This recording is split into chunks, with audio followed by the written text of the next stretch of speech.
Cet homme en t-shirt noir titube, il vient d'être molesté. C'est en fait un braqueur arrêté dans sa fuite par une cinquantaine de personnes présentes sur place. Ou le lynchage d'un braqueur de supermarché. Avec son complice, ils avaient sûrement tout prévu, mais une fois à l'extérieur, leur plan tourne court. Un groupe de vendeurs à la sauvette se jette sur eux, freinant leur fuite. Dans la bagarre, 4 personnes sont blessées. Un braqueur tire même un coup de feu avant d'être maîtrisé. Et quid des 15 000 € de butin? Une partie du butin évalué à 15 000 € s'éparpille au sol. Les policiers n'en ont quasiment rien récupéré. Parlez là, c'est déjà un geste militant.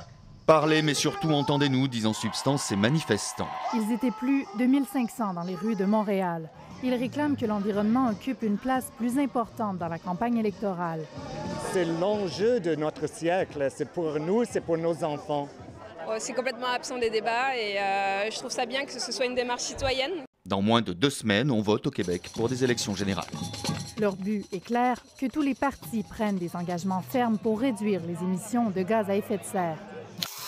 Des terrains vides, mais un sentiment de trop-plein face à la violence. Voilà ce que disent les arbitres genevois comme Mélodie.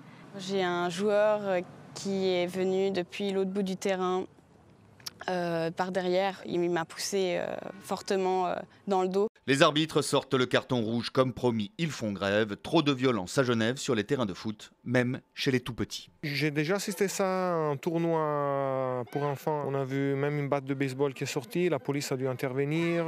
La politique et cette situation rocambolesque dans la commune flamande de Zeunekerk. En effet, c'est pas banal ici, on ne votera pas aux prochaines élections. Tout simplement parce qu'il n'y a qu'une seule liste en jeu, celle du bourgmestre. Élu avec 90% des voix, c'est en quelque sorte tous derrière et lui devant. Alors, pourquoi voter?